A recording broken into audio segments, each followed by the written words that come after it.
Chapter 1, Going Up to the ALM Uncle. The little old town of Mayenfeld is charmingly situated. From it a footpath leads through green, well-wooded stretches to the foot of the heights which look down imposingly upon the valley. Where the footpath begins to go steeply and abruptly up the Alps, the heath, with its short grass and pungent herbage, at once sends out its soft perfume to meet the wayfarer. One bright sunny morning in June, a tall, vigorous maiden of the mountain region climbed up the narrow path, leading a little girl by the hand. The youngster's cheeks were in such a glow that it showed even through her sun-browned skin. Small wonder though. For in spite of the heat, the little one, who was scarcely 5 years old, was bundled up as if she had to brave a bitter frost. Her shape was difficult to distinguish, for she wore 2 dresses, if not 3, and around her shoulders a large red cotton shawl. With her feet encased in heavy hobnailed boots, this hot and shapeless little person toiled up the mountain. The pair had been climbing for about an hour when they reached a hamlet halfway up the great mountain named the Alm. This hamlet was called Dorfly, or the little village. It was the elder girl's hometown, and therefore she was greeted from nearly every house. People called to her from windows and doors, and very often from the road. But, answering questions and calls as she went by, the girl did not loiter on her way and only stood still when she reached the end of the hamlet. There a few cottages lay scattered about, from the furthest of which a voice called out to her through an open door, "Dita, please wait one moment. I am coming with you, if you are going further up." When the girl stood still to wait, the child instantly let go her hand and promptly sat down on the ground. "Are you tired, Heidi?" Dita asked the child. "No, but hot," she replied. "We shall be up in an hour, if you take big steps and climb with all your little might." Thus the elder girl tried to encourage her small companion.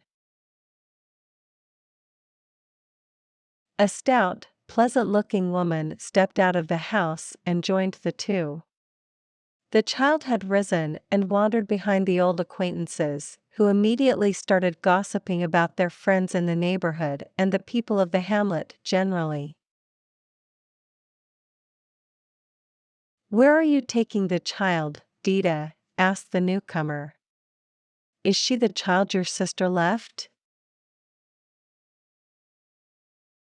"Yes," Dita assured her. "I am taking her up to the Almuncle, and there I want her to remain." "You can't really mean to take her there, Dita. You must have lost your senses, to go to him. I am sure the old man will show you the door and won't even listen to what you say." "Why not? As he's her grandfather, it is high time he should do something for the child. I have taken care of her until this summer, and now a good place has been offered to me. The child shall not hinder me from accepting it, I tell you that." "It would not be so hard, if he were like other mortals. But you know him yourself. How could he look after a child, especially such a little one? She'll never get along with him, I am sure of that, but tell me of your prospects." "I am going to a splendid house in Frankfurt. Last summer, some people went off to the baths, and I took care of their rooms. As they got to like me, they wanted to take me along, but I could not leave. They have come back now, and have persuaded me to go with them." "I am glad I am not the child," exclaimed Barbara with a shudder. Nobody knows anything about the old man's life up there. He doesn't speak to a living soul, and from one year's end to the other he keeps away from church. People get out of his way when he appears once in a 12-month down here among us. We all fear him, and he is really just like a heathen or an old Indian, with those thick gray eyebrows and that huge uncanny beard. When he wanders along the road with his twisted stick, we are all afraid to meet him alone. "That is not my fault," said Dita stubbornly. "He won't do her any harm, and if he should, he is responsible, not I." I wish I knew what weighs on the old man's conscience. Why are his eyes so fierce, and why does he live up there all alone? Nobody ever sees him, and we hear many strange things about him. Didn't your sister tell you anything, Dita? Of course she did, but I shall hold my tongue. He would make me pay for it if I didn't. Barbara had long been anxious to know something about the old uncle and why he lived apart from everybody. Nobody had a good word for him, and when people talked about him, they did not speak openly, but as if they were afraid. She could not even explain to herself why he was called the Almuncle. He could not possibly be the uncle of all the people in the village, but since everybody spoke of him so, she did the same. Barbara, who had only lived in the village since her marriage, was glad to get some information from her friend. Dita had been bred there, but since her mother's death had gone away to earn her livelihood. She confidentially seized Dita's arm and said, "I wish you would tell me the truth about him, Dita, you know it all, people only gossip. Tell me, what has happened to the old man to turn everybody against him so? Did he always hate his fellow creatures?" "I cannot tell you whether he always did, and that for a very good reason. He being 60 years old, and I only 26, you can't expect me to give you an account of his early youth.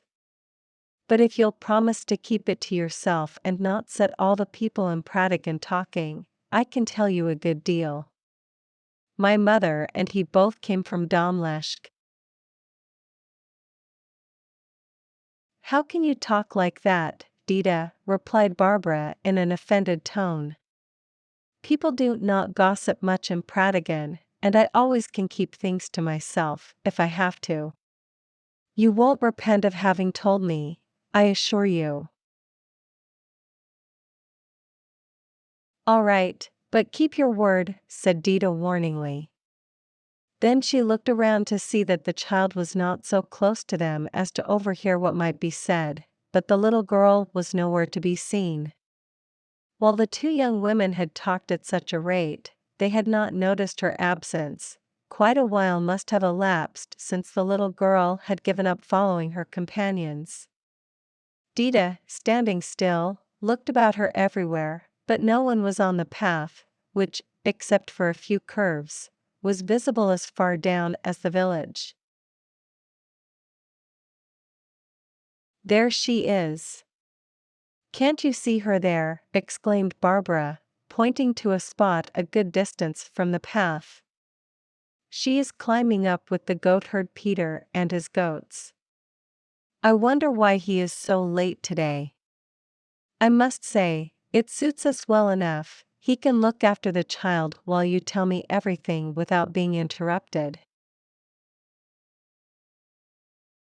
"It will be very easy for Peter to watch her," remarked Dita. "She is bright for her 5 years and keeps her eyes wide open.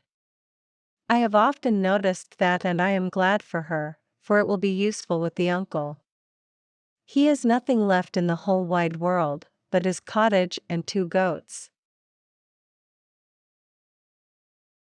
"Did he once have more?" asked Barbara.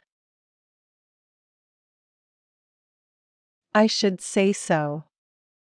He was heir to a large farm in Domleschg.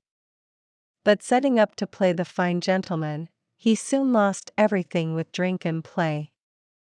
His parents died with grief and he himself disappeared from these parts. After many years he came back with a half-grown boy, his son, Tobias, that was his name, became a carpenter and turned out to be a quiet, steady fellow. Many strange rumors went round about the uncle, and I think that was why he left Domleschg for Dorfly.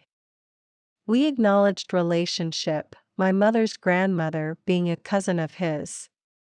We call them uncle, and because we are related on my father's side to nearly all the people in the hamlet, they too all called him uncle. He was named Alm Uncle when he moved up to the Alm. But what happened to Tobias? Asked Barbara eagerly. Just wait. How can I tell you everything at once? Exclaimed Dita. Tobias was an apprentice in Mel's, and when he was made master, he came home to the village and married my sister Adelheid. They always had been fond of each other, and they lived very happily as man and wife. But their joy was short. 2 years afterwards, when Tobias was helping to build a house, a beam fell on him and killed him. Adelheid was thrown into a violent fever with grief and fright, and never recovered from it. She had never been strong and had often suffered from queer spells, when we did not know whether she was awake or asleep. Only a few weeks after Tobias's death, they buried poor Adelheid. People said that heaven had punished the uncle for his misdeeds. After the death of his son, he never spoke to a living soul. Suddenly, he moved up to the Alp, to live there at enmity with God and man. My mother and I took Adelheid's little year-old baby, Heidi, to live with us. When I went to Ragatz, I took her with me, but in the spring the family whose work I had done last year came from Frankfurt and resolved to take me to their townhouse. I am very glad to get such a good position. And now you want to hand over the child to this terrible old man. I really wonder how you can do it, Dita, said Barbara with reproach in her voice. It seems to me I have really done enough for the child. I do not know where else to take her, as she is too young to come with me to Frankfurt. By the way, Barbara, where are you going? We are halfway up the Alm already. Dita shook hands with her companion and stood still while Barbara approached the tiny, dark brown mountain hut, which lay in a hollow a few steps away from the path. Situated halfway up the Alm, the cottage was luckily protected from the mighty winds. Had it been exposed to the tempests, it would have been a doubtful habitation in the state of decay it was in. Even as it was, the doors and windows rattled and the old rafters shook when the south wind swept the mountainside. If the hut had stood on the Alm top, the wind would have blown it down the valley without much ado when the storm season came. Here lived Peter the goatherd, a boy 11 years old, who daily fetched the goats from the village and drove them up the mountain to the short and luscious grasses of the pastures. Peter raced down in the evening with the light-footed little goats. When he whistled sharply through his fingers, every owner would come and get his or her goat. These owners were mostly small boys and girls, and, as the goats were friendly, they did not fear them. That was the only time Peter spent with other children. The rest of the day the animals were his sole companions. At home lived his mother and an old blind grandmother, but he only spent enough time in the hut to swallow his bread and milk for breakfast and the same repast for supper. After that he sought his bed to sleep. His father had met with an accident some years ago. He also had been called Peter the goatherd. His mother, whose name was Brigitta, was called Goatherd Peter's wife, and his blind grandmother was called by young and old for many miles about just grandmother. Dita waited about 10 minutes to see if the children were coming up behind with the goats. As she could not find them anywhere, she climbed up a little higher to get a better view down the valley from there, and peered from side to side with marks of great impatience on her countenance. The children in the meantime were ascending slowly in a zigzag way, Peter always knowing where to find all sorts of good grazing places for his goats where they could nibble. Thus they strayed from side to side. The poor little girl had followed the boy only with the greatest effort, and she was panting in her heavy clothes. She was so hot and uncomfortable that she only climbed by exerting all her strength. She did not say anything, but looked enviously at Peter, who jumped about so easily in his light trousers and bare feet. She envied even more the goats that climbed over bushes, stones, and steep inclines with their slender legs. Suddenly sitting down on the ground, the child swiftly took off her shoes and stockings. Getting up, she undid the heavy shawl and the two little dresses. In sheer delight at the relief, she threw up her dimpled arms, that were bare up to her short sleeves. To save the trouble of carrying them, her aunt had dressed her in her Sunday clothes over her workday garments. Heidi arranged her dresses neatly in a heap and joined Peter and the goats. She was now as light-footed as any of them. When Peter, who had not paid much attention, saw her suddenly in her light attire, he grinned. Looking back, he saw the little heap of dresses on the ground, and then he grinned yet more, till his mouth seemed to reach from ear to ear, but he said never a word. The child, feeling free and comfortable, started to converse with Peter, and he had to answer many questions. She asked him how many goats he had, and where he led them, what he did with them when he got there, and so forth. At last the children reached the summit in front of the hut. When Dita saw the little party of climbers, she cried out shrilly, "Heidi, what have you done? What a sight you are! Where are your dresses and your shawl? Are the new shoes gone that I just bought for you, and the new stockings that I made myself? Where are they all, Heidi?" The child quietly pointed down and said, "There." The aunt followed the direction of her finger and descried a little heap with a small red dot in the middle, which she recognized as the shawl. "Unlucky child," Dita said excitedly. "What does all this mean? Why have you taken your things all off?" "Because I do not need them," said the child, not seeming in the least repentant of her deed. "How can you be so stupid, Heidi? Have you lost your senses?" the aunt went on, in a tone of mingled vexation and reproach.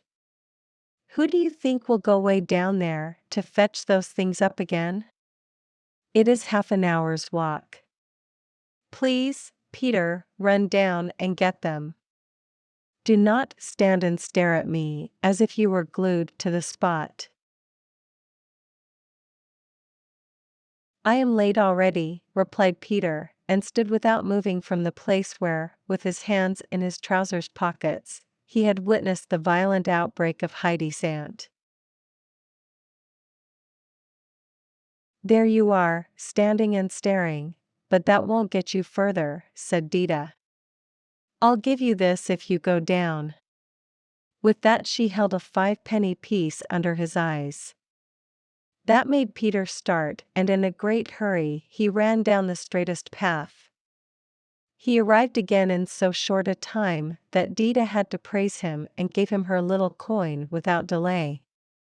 He did not often get such a treasure, and therefore his face was beaming, and he laughingly dropped the money deep into his pocket.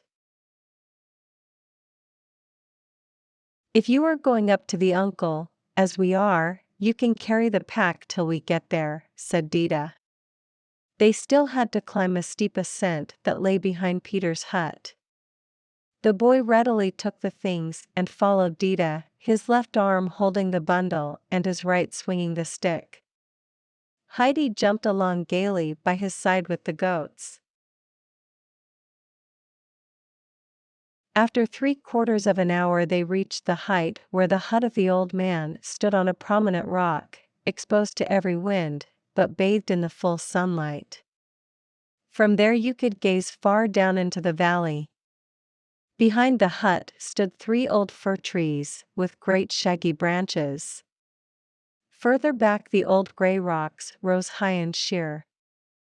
Above them you could see green and fertile pastures, till at last the stony boulders reached the bare, steep cliffs. Overlooking the valley, the uncle had made himself a bench, by the side of the hut. Here he sat, with his pipe between his teeth and both hands resting on his knees. He quietly watched the children climbing up with the goats and Aunt Dita behind them, for the children had caught up to her long ago. Heidi reached the top first, and approaching the old man, she held out her hand to him and said, "Good evening, grandfather."